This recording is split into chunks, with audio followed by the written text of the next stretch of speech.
Goeienaand aan julle almal. Ja, dis al aan, dis 6:15 hier in Pretoria en ek is seker daarvan daar by jou ook. Ek is 'n bietjie later as gewoonlik. Van 7:00 af vanmôre is ek op my bene. Ons het 'n afdakkie by ons huis gebou. Ons verkoop ons golfstokke, so ons het so 'n afdakkie gebou om ons te help om bietjie ons workshop 'n bietjie te opgradeer en mooier te maak. Joh, wat 'n lang dag. Ek is baie dankbaar vir die geleentheid dat 'n mens iets kan doen. En dis hoekom ek gesê het, ek gaan nie vandag nalat om hierdie boodskap vir jou te bring nie. Al is dit net vir jou. Ek weet nie wie jy is nie, maar ek kyk jou in die oë en sê vir jou, dis baie spesiaal vir jou. Miskien dink jy, ek het dalk van jou vergeet. Miskien het ek, maar ek voel, die Here het nie van jou vergeet nie. Dis hoekom hierdie boodskap vir jou is. Het jy hom? Nou ja, môre het ons vrouekamp, daar op Mabula. Ek hoor is amper 70 dames wat gaan. Ek kan nie wag nie, môre aand gee ek 'n lesing en ek kan nie wag daarvoor nie. So bid ook vir ons daar. Nou ja, hier gaan ek met julle praat oor in Lukas 8. Ek gaan Lukas 8 vir jou lees. En hier is 'n baie interessante storie van Jesus. Ek is mal oor Jesus. Hoor 'n bietjie wat gebeur. En toe Jesus terugkom, vers 40, het die skare hom verwelkom. Hulle was baie bly. Jesus het teruggekom. Want waar Jesus is daar hoop, daar's genesing, daar's krag, daar's wonderwerke. Nou hoor 'n bietjie mooi.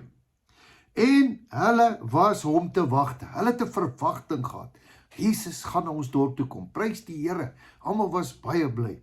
Nou, en daar was 'n man wie se naam Jairus was. Nou weet jy wat kom. En hy was die owerste in die sinagoge. Hier's 'n man, 'n kerkman. Hy is die groot man van die sinagoge. En hy val voor die voete van Jesus neer en hy smeek hom om na sy huis toe te kom. Hier kom 'n situasie, hulle verwag vir Jesus en hier kom hierdie groot man Jairus en sê, Here Jesus, asseblief kom na my huis toe.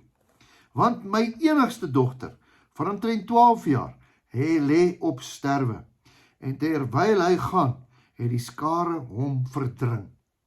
Hier's 'n interessante situasie. Nou kom ons gaan 'n bietjie verder. Ek moet dit net vir jou lees, want hierdie is 'n baie mooi einde. Alright. En terwyl hy nog spreek, kom daar iemand uit die owerste sinagoge na hom toe, vers 49, maar toe Jesus dit hoor, antwoord hy hom, sê, moenie vrees nie, glo net, en sy sal gered word. Hier is 'n kritieke oomblik. Nou sê Jesus vir hy, moenie worry nie, alles is oké. Sy sal, glo net, right. En toe hy in die huis kom, het hy niemand toegelaat nie.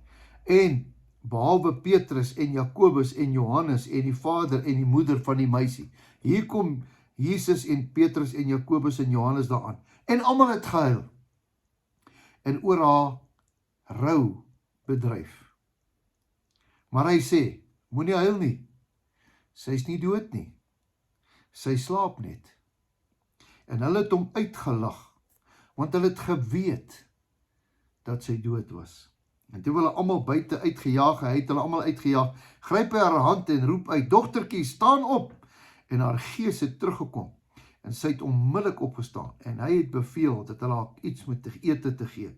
En haar ouers was verbaas, maar hy het hulle bevel gegee, om aan niemand te sê wat gebeur het nie.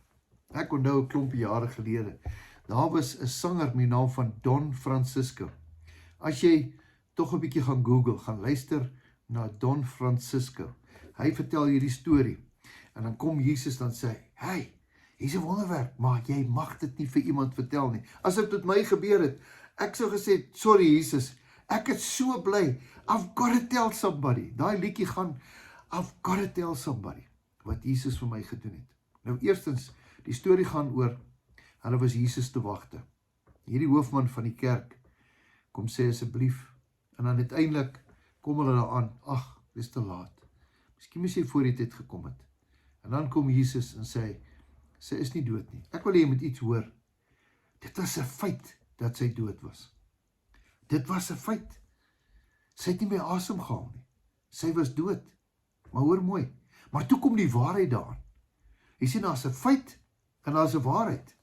Nou, miskien is jou bankbalans dood. Miskien is jou verhouding met jou vrou dood, of ek weet nie wat die situasie is nie. Miskien is daar iets wat dood is. Maar dis nie die waarheid nie.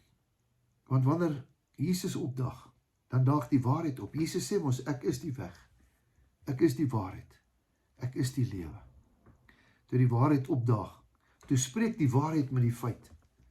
Toe sê hy vir hom, hey, ek is die weg, ek is die waarheid, staan op, en daar staan sy op. Vanaand wil ek vir jou bid, dis hoekom ek hierdie boodskap vir jou het. Nie alle feite is die waarheid nie. The best is yet to come. Dis wat ek altyd vir jou sê, jou beste lê nog voor. Dis die waarheid, want daai waarheid is Jesus. En dis die beste wat ek ooit in my lewe vir jou kan gee. Kan ek vanaand vir jou bid? Here, dankie vir Jesus. Dankie Vader dat U Jesus gestuur het. Die weg, die waarheid, die lewe. Dankie dat elke feit wat nou soos 'n rots en 'n berg en 'n krisis staan, ons spreek daai feit aan en sê die waarheid sal jou kom bevry. Dankie daarvoor in Jesus se naam. Amen. Mag jy 'n fantastiese geseënde dag hê. Weet dat jou beste voorlê. Bid ook vir ons vir die naweek, vir die kamp.